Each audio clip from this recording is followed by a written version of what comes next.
नमस्कार, स्वदेश न्यूज देख रहे हैं आप। मैं हूं आपके साथ राखी और चर्चा करेंगे शबरी के राम। देखिए, शबरी के राम इसलिए भी क्योंकि जिस तरीके से रामलीला का आयोजन हमेशा से किया गया है, हमेशा से किया जाने की बात होती रही है और यह आयोजन संस्कृति विभाग करा भी रहा है। अब इसमें जिन बच्चों की भागीदारी है वो आदिवासी क्षेत्रों से आते हैं, उनको लेकर बात इस तरह की भी चल रही है कि आदिवासी एक बहुत बड़ा वोट बैंक होता है। क्या इसलिए बहुत सारी बातें ऐसी भी हैं कि आदिवासी इलाकों में लगातार देखिए धर्मांतरण बहुत बढ़ा। हम पीछे जाकर यदि बात करें तो बहुत सारे ऐसे केसेस, ऐसे मामले आए हैं।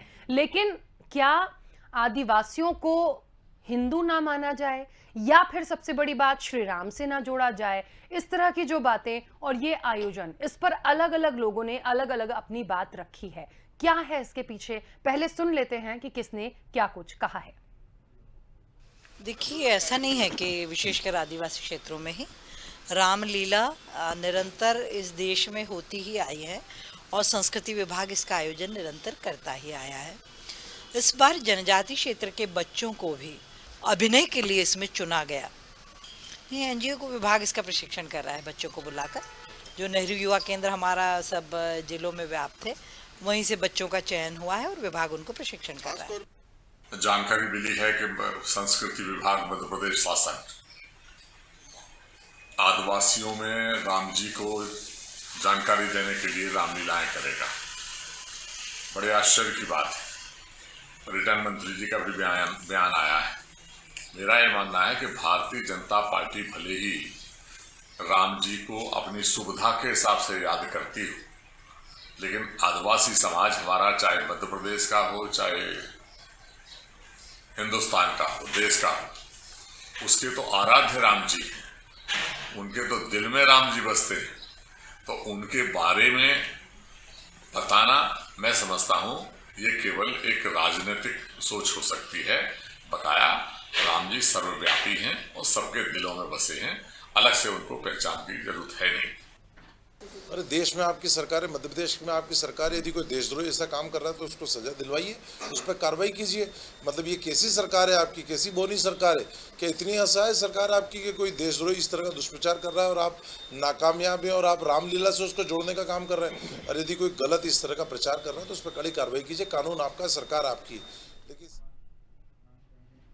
देखिए, अलग अलग प्रतिक्रियाएं हैं। पहली बात तो ये उठ जाती है कि यदि रामलीला का आयोजन हो रहा है और जनजातीय समाज के जो बच्चे हैं उन लोगों को आप शामिल कर रहे हैं तो परेशानी क्या है, पहली चीज।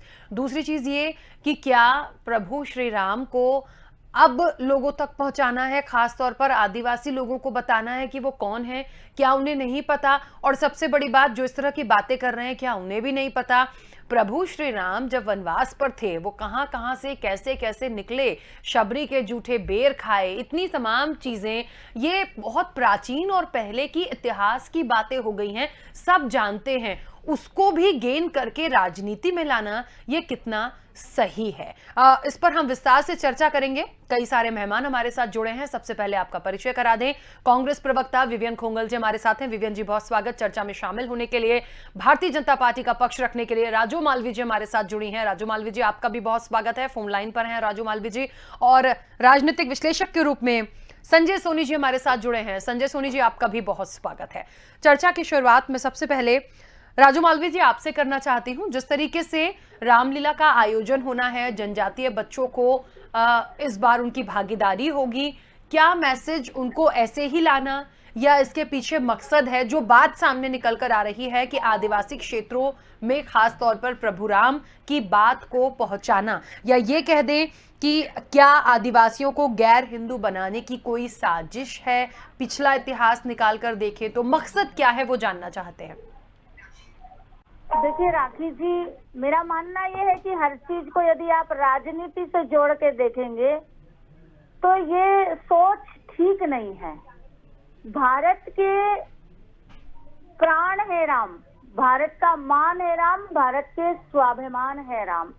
और ऐसी सारी परिस्थिति में अगर कोई व्यक्ति इसमें राजनीति देखता है तो मुझे दुर्भाग्य लगता है। भगवान राम की जीवनी को, भगवान राम के चरित्र को श्री रामचरितमानस ने, रामायण ने और अनेक कवियों ने, अनेक लेखकों ने अपने अपने ढंग से प्रस्तुत किया है। उस पूरे चरित्र में निषाद राज भी है, उसमें केवट भी है, उसमें शबरी माता भी है, उसमें वनवासी भी हैं, उसमें गिरिवासी भी हैं। और उन सभी के सहयोग से राम ने लंका पर विजय प्राप्त की थी। राम चाहते तो अयोध्या से सेना बुलाते और विजय प्राप्त हो जाती, लेकिन मर्यादा पुरुषोत्तम राम ने अपने राह में मिलने वाले साथियों से मिलकर लंका पर विजय प्राप्त की थी। निषाद राय गुह्य के साथ उनका संबंध, केवट के साथ उनका संबंध, वर्षों से प्रतीक्षारत शबरी माता से मिलने जाना, ये उनके वनवास के काल के बहुत महत्वपूर्ण प्रसंग है। और अगर कोई ये बात कहता है कि वनवासी क्षेत्र में क्यों, तो मुझे आप ये बताइए कि राम तो हजारों वर्ष पहले हुए थे, लेकिन आज भी रामलीला उतनी प्रासंगिक है। आज भी हम राम का जन्म भी मनाते हैं, आज हम दशहरा भी मनाते हैं, विजयादशमी भी मनाते हैं और दिवाली भी मनाते हैं। रामलीला आज भी हमारे शहरों में भी उसी तरह से प्रचलित है जो कल तक थी। ठीक है राजू मालवीय जी, एक छोटा सा प्रश्न है, एक छोटा सा प्रश्न है, वो बस इसलिए मैं करना चाहती हूँ कि जो आदिवासी हैं उन्हें हिंदू माना जाए, उनका धर्मांतरण की जो साजिश की जो बातें आई और पुराने कुछ हम जिलों की बात निकाल कर देखें तो क्या हुआ, मुझे लगता है बताने की जरूरत नहीं है, अभी का नहीं, मैं पहले का जिक्र कर रही हूँ। तीसरा ये कि कल ही का वाकया है, जितने भी एससी विधायक थे उन्होंने बहुत हंगामा किया है सदन में, उन्होंने कहा हमें शिलान्यास में नहीं बुलाते, हमें भूमि पूजन में नहीं बुलाते। तो इस तरह की जो चीजें जब निकलती हैं, देखिए रामलीला में आप उन बच्चों को लेने, अच्छी बात है, होना चाहिए, लेकिन सवाल इसलिए उठता है कि फिर वो भेदभाव क्यों दिखता है, वो खुद ही आरोप लगाते हैं उस वर्ग के लोग, क्या माना जाए उन लोगों को? देखिए ये आरोप निराधार हैं, क्योंकि जब जब ऐसा कोई भी आयोजन होता है तब तब उस वर्ग के लोगों को भी उतने ही प्यार, उतने ही सम्मान के साथ बुलाया जाता है। और दूसरी बात आपने आदिवासी समाज की कही, तो इस देश का वास्तव में जो प्राचीन काल से रहने वाला समाज है वो हिंदू नहीं है। ये अगर कोई कहता है तो मुझे लगता है कि उसकी सोच का फर्क है। हाँ, जो लोग चंद रोटी के टुकड़े दिखाकर धर्मांतरण करते थे, कभी दवाई की आड़ में, कभी भोजन की आड़ में, कभी षड्यंत्र पूर्वक रोजगार बता करके उनकी कलई खुल चुकी है, उनकी बहुत सारे प्रसंग सबके सामने आ चुके हैं। और वे वनवासी जो कभी षड्यंत्र में उलझ जाते थे, आज आप देखेंगे तो बहुत सारे लोग परावर्तन करके घर वापसी भी उनकी हो चुकी है। और अनेक लोग अगर कहीं हैं तो वो अगर कहीं उलझते भी हैं तो वो जब सच उन्हें पता चलता है तो वे वापस भी होते हैं। चलिए ठीक है। आज भी बहुत जगह कोशिश ये की जाती है कि किसी तरह से षड्यंत्र पूर्वक उनका धर्मांतरण भी किया जाए। ये दोनों ही चीजें उतनी ही सच हैं। चलिए ठीक है, वापस आऊंगी आपके पास, विवियन खोंगल जी के पास आ रही हूँ। विवियन जी, क्या मानना चाहिए, जिस तरीके से जनजातीय बच्चों को रामलीला में लेना ये गलत नहीं है, अच्छी बात है, आप कर रहे हैं, लेकिन हम पिछले इतिहास से अभी तक की चीजों को उठाकर देखें, बहुत सारी बातें, कल की बातों को उठाकर देखें तो बहुत सारी बातें हैं, क्या है इन सब के पीछे?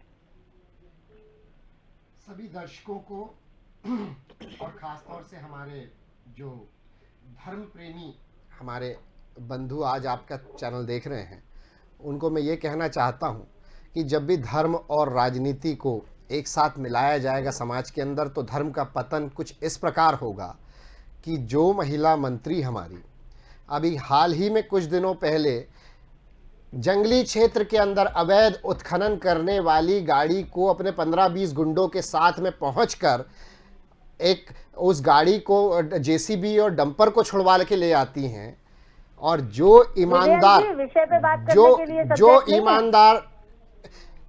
ईमानदार RS दुबे नाम का वनपाल इनके खिलाफ शिकायत करता है उसका तबादला हो जाता है, ऐसी मंत्री जो अपना राजधर्म नहीं निभा पाई, वो आज मध्य प्रदेश की 7.5 करोड़ जनता को और इस देश के 20 करोड़ आदिवासियों को अपना धर्म, अपने जाति, अपने कल्चर को पहचानने की शिक्षा दे रही है। ये धर्म का पतन इस प्रकार से होता है जब धर्म और राजनीति में कुछ इस प्रकार के लोग जब राजनीति में आगे आते हैं। वो ईमानदार आरएस दुबे वनपाल जो है, उसने कोर्ट का दरवाजा खटखटाना पड़ा जब इन लोगों ने इस प्रकार की घटना को अंजाम दिया। हमारे आदिवासी भाइयों की जहाँ तक बात है, हमारे आदिवासी भाई इस बात पर सदैव अडिग रहे हैं कि हिंदू धर्म, भगवान रामचंद्र जी के प्रति भी उनकी बहुत आस्था है और इस भारत की आत्मा है श्री राम, और हम हिंदुओं के साथ में अगर हमारे धर्म का कहीं पर अगर शोषण और धर्म का पतन कहीं होता है तो तब होता है जब धर्म को राजनीतिक चश्मे से देखा जाने लगता है, जो कि आज के समय में हो रहा है। आदिवासी भाइयों की मूलभूत सुविधाएं, उनकी जल जंगल ज़मीन की बात नहीं करते, उनकी मूलभूत सुविधाओं की बात नहीं करते, उनके हाशिए पर पड़े हुए आदिवासी समाज को किस प्रकार से मुख्य धारा से जोड़ा जाए, इसकी बात नहीं होती है। हमारे आदिवासी भाइयों का जो मनरेगा, जो सबसे सशक्त हथियार उनके हाथों में यूपीए शासनकाल के दौरान डॉक्टर मनमोहन सिंह जी ने दिया था, उनको 100 दिन का वेतन तो आज की समय में मिल नहीं रहा। वो आदिवासी भाई, वो आदिवासी मजदूर हमारा जो कोरोना काल के अंदर 1,000, 500, 700 किलोमीटर से पैदल आ रहा था, जो कटे थे ना रास्ते में, जो ट्रेन की पटरी के नीचे आके, वो आदिवासी थे और वो मध्य प्रदेश के ही आदिवासी थे। उनकी सुविधाओं पर ध्यान तो दे नहीं पा रहे और लगे उनको धार्मिक शिक्षा देने में, और वो भी कैसे लोग उनको धार्मिक शिक्षा दे रहे हैं जो खुद अपने राजधर्म का पालन नहीं कर पा रहे। तो इस पर संशय है। हमारे आदिवासी भाइयों की सुविधाओं पर, उनकी मूलभूत सुविधाएं, उनके हक और अधिकार और जल जंगल ज़मीन जिसके वो पैरोकार हैं, जो उनका हक है। मध्य प्रदेश एक आदिवासी स्टेट है, इस बात से कोई डिनाई नहीं कर सकता। ये बात अलग है कि भारतीय जनता पार्टी ने इस बात को डिनाई करना ही बंद कर दिया कि मध्य प्रदेश एक आदिवासी स्टेट है। हमारे उन आदिवासी भाइयों के लिए, उत्थान के लिए, उनको उनके रोजगार के अवसरों के लिए, उनकी मनरेगा में जो उनकी नौकरियां जा रही हैं, उनको जो उनके जो रोजगार के अवसर जा रहे हैं, उस पर ध्यान देने की बजाय ये सारी चीज़ों पर उनके ध्यान को डाइवर्ट करना और वोट बैंक की राजनीति करना, इसको मैं सही नहीं मानता हूं और कांग्रेस पार्टी इसका विरोध करती है। चलिए, संजय सोनी जी भी लगातार हमारे साथ जुड़े हैं। संजय सोनी जी, क्या लगता है इस पूरे मामले में आदिवासियों को साधेंगे शबरी के राम? क्या इस वक्त इस बात की जरूरत है कि आदिवासी तबका हो या कोई और वर्ग हो, उन्हें ये बताने की जरूरत है कि राम कौन है, या राम को लेकर राजनीति ठीक है, या फिर जो कलाकारों की बात हो रही है कि रामलीला करवाई जाएगी, जनजातीय समाज के बच्चों को लिया जाएगा, तो ये इस चीज को गलत नहीं माना जा रहा। लेकिन पुराना इतिहास निकाल के देखें तो एक सवाल बार बार जो उठकर आ रहा है कि आदिवासियों को गैर हिंदू बनाने की जो साजिश हुई, जो जबरदस्ती उनका धर्मांतरण करवाया जाता था, मतलब क्या वो हिंदू ही नहीं है? क्या हिंदू नहीं माना जाए? अभी यदि प्रभु श्री राम को लेकर यदि आगे बढ़ रहे हैं, उन तक मैसेज देना चाहते हैं, क्या दर्शाती ये तमाम बातें? देखिए राशि जी, ये विषय जब तक इन विषयों पे, धर्म के मुद्दों पे जब तक राजनीति के लोग जुड़ेंगे तो इसमें राजनीति और सियासत और गर्मा गर्मी होगी। और ये आप भी जानती हैं कि लगातार इन विषयों पे इसीलिए हंगामा, और सदन में हो चाहे सदन के बाहर हो, इसमें सियासत होनी मुझे लगता है कि कहीं से उचित नहीं है।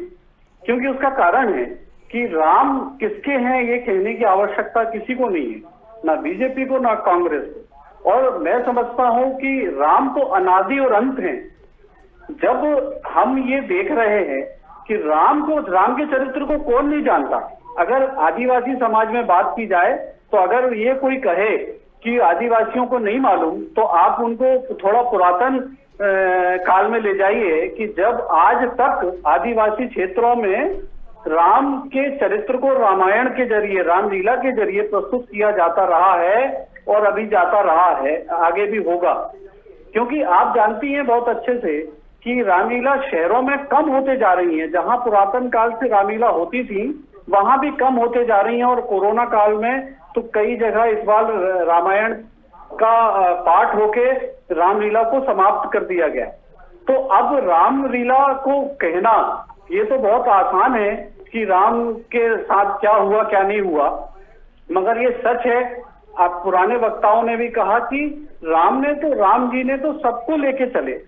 क्योंकि वो सनातन धर्म से एक ऐसे प्रणेता रहे हैं कि राम ने सबरी के भी का भी उपयोग किया अपने इस 14 बरस के वनवास के दौरान, और लंका जीतने में हर किसी का योगदान रहा है, इस पूरे विश्व का योगदान रहा है कि वो जहां भी गए वहां लोग मिले और उन्होंने राम के साथ होके लंका को फिर फतह की। अब बात ये आती है कि उनको हिंदू बनाना, तो वो हिंदू हैं ये कहने की आवश्यकता किसी को नहीं है। मैं समझता हूँ ये थोड़ा छोटी बात होगी कि अगर आदिवासी क्षेत्रों में ये कहा जाए कि वो हिंदू बनाने की प्रथा है हम शुरू कर रहे हैं, अरे ये कोई बात ही नहीं है। मुझे लगता है इस पे राजनीति नहीं होनी चाहिए, और जहां तक बीजेपी कांग्रेस को ये कहने का अधिकार भी नहीं है कि प्रभु राम की रामलीला के बारे में हम उनको पढ़ाएंगे, उनको सिखाएंगे, क्योंकि ये सनातन काल से चला आ रहा है कि राम को जानते भी हैं आदिवासी क्षेत्र के लोग और राम को मानते भी हैं। तो मुझे लगता है कि अब इस पे बहस होनी ठीक नहीं है, ना राजनीति की जानी चाहिए। सरकार अगर चाहती है तो रामलीला का पाठ कराए, कोई इशू नहीं है, मगर वो बहुत सालों से और वनवासी क्षेत्रों में राम को जानने वाले लोग हैं, राम के चरित्र को निभाने वाले लोग हैं। आज भी आदिवासी क्षेत्रों में रामलीलाएं होती हैं और उसको बड़े सम्मान से लिया जाता है, और पूरे गांव के गांव और दूसरे दूर दराज के गांव के लोग इकट्ठे होते हैं और राम के जीवन को जीते हैं। ठीक है, चलिए राजू मालवीय जी, यदि हम तमाम प्रतिक्रियाओं से हटकर बात करें, राजनीति से हटकर यदि बात करें, तो जनजातीय समाज के जो बच्चे हैं, उस वर्ग के जो बच्चे हैं, उन्हें रामलीला में शामिल करना और उन्हें बताना प्रभु राम के बारे में, इसके पीछे का मकसद क्या है? उन बच्चों को लाना, मतलब बच्चे तो कोई भी हो सकते हैं, उस वर्ग के बच्चों को लाने का क्या खास मकसद कुछ?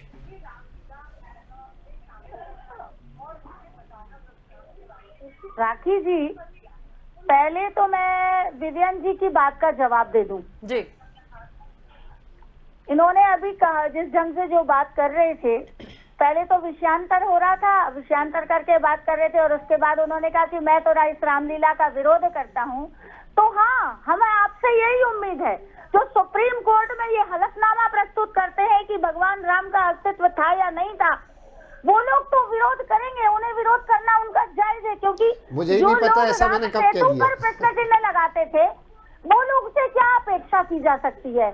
और दूसरी बात, विवियन जी ने ये भी कही कि ये आदिवासी प्रदेश है।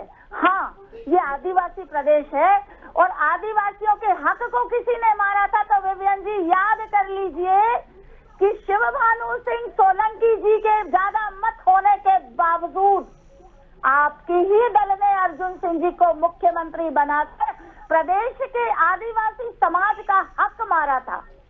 आप किस उससे बात कर रहे हैं? आपको तो आदिवासियों के हक की बात करने का अधिकार भी नहीं है। जो खुले आम आदिवासियों को अपमानित कर चुके हों, जो उनके हक की हत्या कर चुके हों, वो किस मुंह से बात करेंगे? और दूसरी बात, आपने ये प्रश्न किया कि आदिवासी बच्चियों को उस रामलीला का अंग बनाया गया है, तो मैं समझती हूँ स्वागत योग्य कदम होना चाहिए, सबको इसका स्वागत करना चाहिए, क्योंकि क्या भगवान राम के जीवन को हम नहीं जानते?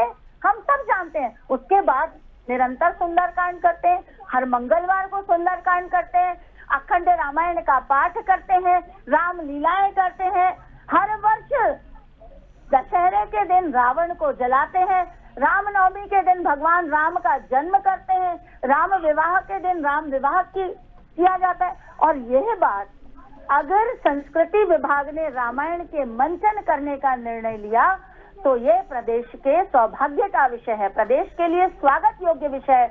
और वो आदिवासी बच्चे जो इसमें मंचन करेंगे, उनकी प्रतिभाएं भी निखरेंगी, उस दिशा में उनको एक और अपने पर्सनालिटी डेवलपमेंट को डेवलप करने की दिशा में एक विधा भी मिलेगी, और निश्चित रूप से भगवान राम के जीवन चरित्र से भी उनकी बारीकियों को वो समझेंगे, उनसे परिचय होगा, तो ये तो बहुत अच्छी बात है।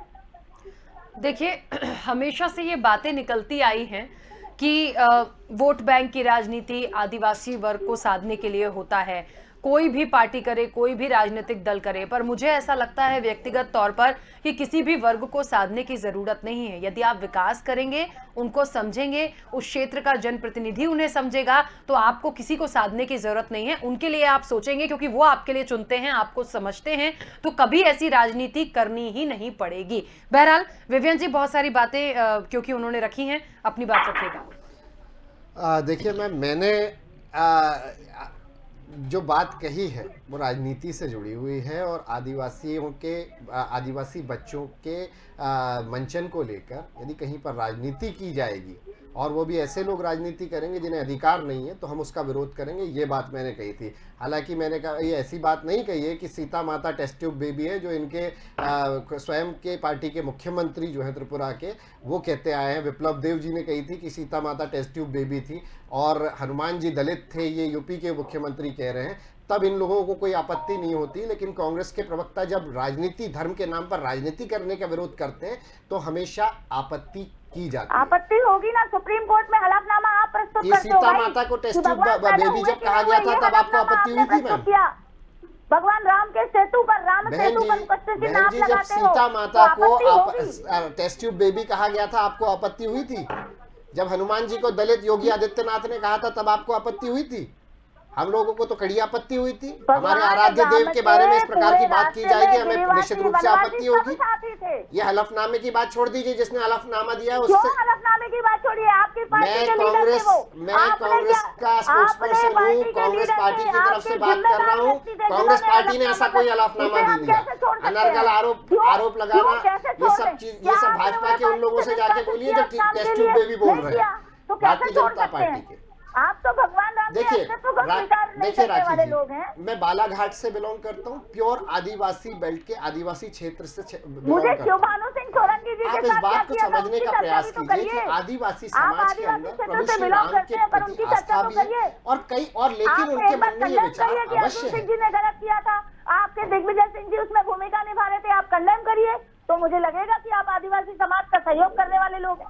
मैम, आदिवासी समाज को फ्रंट लाइन में लेके आने में, मुख्य धारा में लेके आने में पिछले 70 सालों में कांग्रेस का जो योगदान है वो आप योगदान कर भी नहीं पाएंगे इस देश के अंदर। जो जिनसे आज सत्ता नहीं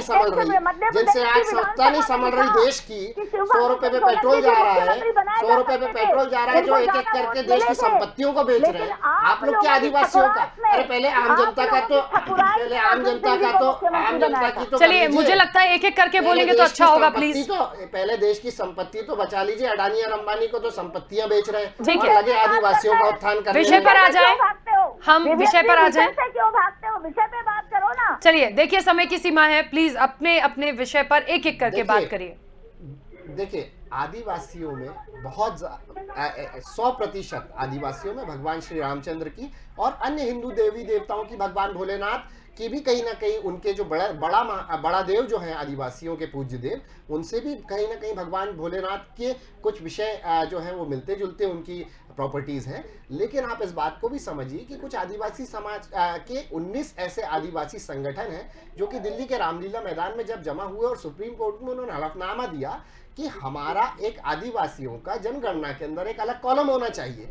ये अलग कॉलम की मांग स्वयं आदिवासी कर रहे हैं, तो हमें उस बात को भी पूरी ताकत के साथ में, पूरे सहयोग के साथ में हमें आदिवासियों की बात को सुनना पड़ेगा। प्रधानमंत्री नरेंद्र मोदी जी हो, चाहे प्रदेश के अंदर माननीय शिवराज सिंह जी हो, कभी जाके उनके साथ में जो उनकी मांगे हैं, जो उनकी समस्याएं हैं, उनसे बात क्यों नहीं करते प्रधानमंत्री इस देश के? अगर उनके दिल में कोई ऐसी बात आती भी आदिवासियों के कि हमारा जनगणना के अंदर हमें मूल निवासी, जैसा कि आपको मैं बताना चाहता हूं कि 1871 से लेकर 1951 तक आदिवासियों के लिए या ट्राइबल्स के लिए एक अलग जो है कॉलम जनगणना के उसमें दिया जाता था, जिसमें मूल निवासी या ट्राइबल एक अलग से कॉलम दिया जाता था। बाद में उस कॉलम को हटा दिया गया। आदिवासियों के अंदर फिर से ये मांग उठी है कि हमारा ट्राइबल और हमारा मूल निवासी वाला जो कॉलम है वो जनगणना में दोबारा जोड़ा जाए। क्या आप उनको हाशिए पर रखना चाहते हैं? क्या आप नहीं चाहते कि जनगणना के अंदर हमें ये बात साबित हो कि आदिवासी भाई जो हैं उनकी एक्चुअल में जनसंख्या कितनी है इस देश के अंदर, क्यों? ताकि वो अपना हक और अधिकार नहीं मांग पाए। मैं तो पूरी तरह से समर्थन इस बात का करता हूँ कि आदिवासी और हमारे मूल निवासी भाई है, न केवल उनकी समस्याओं को लेकर, यदि वो अपना प्रतिनिधित्व कहीं ना कहीं मजबूती के साथ मांगने का प्रयास करते तो उनकी बात को हमें सुनना पड़ेगा, पूरे आदर के साथ सुनना पड़ेगा। ये 20 करोड़ आदिवासियों की आवाज है, उसे हमें पूरी शिद्दत के साथ सुनना पड़ेगा। और रही बात भगवान रामचंद्र की, तो मैं स्वयं आदिवासी जिले से बिलोंग करता हूं और मैं आपको कहना चाहता हूं, भगवान शंकर हो, माँ जगदम्बे भवानी माँ दुर्गा हो, चाहे भगवान श्री रामचंद्र हो, आदिवासी भाइयों ने सदैव हिंदू देवी देवताओं का आदर किया है और अपने आप को उनसे जुड़ा हुआ महसूस किया है। लेकिन कहीं ना कहीं उनकी भी यदि कोई समस्या है तो उसे भी हमें पूरे आदर के साथ सुनना पड़ेगा, ये मेरा कहना है। चलिए, क्योंकि देखिए समय की सीमा है, संजय सोनी जी के पास आऊंगी। संजय सोनी जी, इस पूरे मामले में बार बार यही बात हुई है कि जब जब धर्म को राजनीति से जोड़ेंगे या राजनीति को धर्म से जोड़ेंगे तो इस तरह की बातें होती रहेंगी। मेरा एक बहुत सीधा सा सवाल बस ये था कि यदि हम जातीय समाज के बच्चों को ले रहे हैं या उनको जोड़ रहे हैं तो क्या इसके पीछे वाकई कोई राजनीतिक मंशा हो सकती है या एक साधारण सा प्रोग्राम है जिसमें उन बच्चों को, उन वर्गों को लिया जा रहा है? देखिए, ये सवाल इसलिए मैं करना चाहती हूं क्योंकि हमेशा ऐसा हुआ है, जब भी वोट बैंक की बात हुई है तो उनको साधने के लिए या तो उनके क्षेत्र के किसी दिग्गज को कोई जिम्मेदारी दे दी जाती है, समय समय पर उन लोगों के लिए घोषणाएं कर दी जाती हैं। अब उन बच्चों को एक मौका दिया जा रहा है कि वो भी उसमें होंगे और पीठ पर्दे के पीछे की कहानी हम असल रूप में उन जिलों में जाकर, उन क्षेत्रों में जाकर देखें तो स्थितियां बहुत अच्छी नहीं है उनकी। नहीं, बिल्कुल सही कहा आपने। और यही एक सवाल बनता है कि 70 साल के शासन में भी अपन ये देख लें कि आदिवासी आज भी वही है, उसी स्थिति पे है और आदिवासी समाज भी उसी स्थिति पे है। बच्चे तो बच्चे, पूरा परिवार वैसा ही है, उनको जो जीवन यापन का साधन था वही आज है। ये बात सही है कि आदिवासी समाज के लिए किया भी बहुत गया है, मगर अब जो राजनीति हो रही है वो राजनीति वोट बैंक के आधारित ही है, चाहे कांग्रेस करे चाहे बीजेपी करे। तो मेरा यही मानना है कि आज आदिवासियों की क्यों चिंता हो रही है।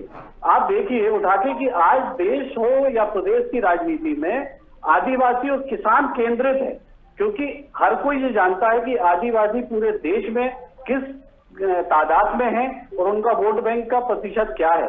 किसान भी वही हाल है। आज किसानों के लिए और आदिवासियों के लिए सब कुछ कर रही है सरकार, और वो सिर्फ एक ही कारण है, वोट बैंक। और वोट बैंक जब तक माना जाएगा, जब तक आदिवासियों का ना विकास होगा ना किसानों का भला होगा। क्योंकि उसका कारण है कि आदिवासियों को केंद्र में रख के हर दलों ने उसका जितना चाहा दोहन किया, और जब दोहन से या बहुमत से सरकार आ गई तो उसके बाद आदिवासियों को एज इट इज छोड़ दिया गया। मैं जानता हूं कि आदिवासियों के लिए सरकारों ने क्या क्या योजनाएं हैं और उनका लाभ कितना मिल रहा है, आप हम सब जानते हैं। चलिए, तो क्योंकि समय की सीमा है, बिल्कुल ठीक है। संजय सोनी जी, बीच में रोक रही हूँ, समय की सीमा है। और आप सभी मेहमानों का बहुत शुक्रिया इस चर्चा में शामिल होने के लिए। शबरी के राम पर चर्चा चल रही है।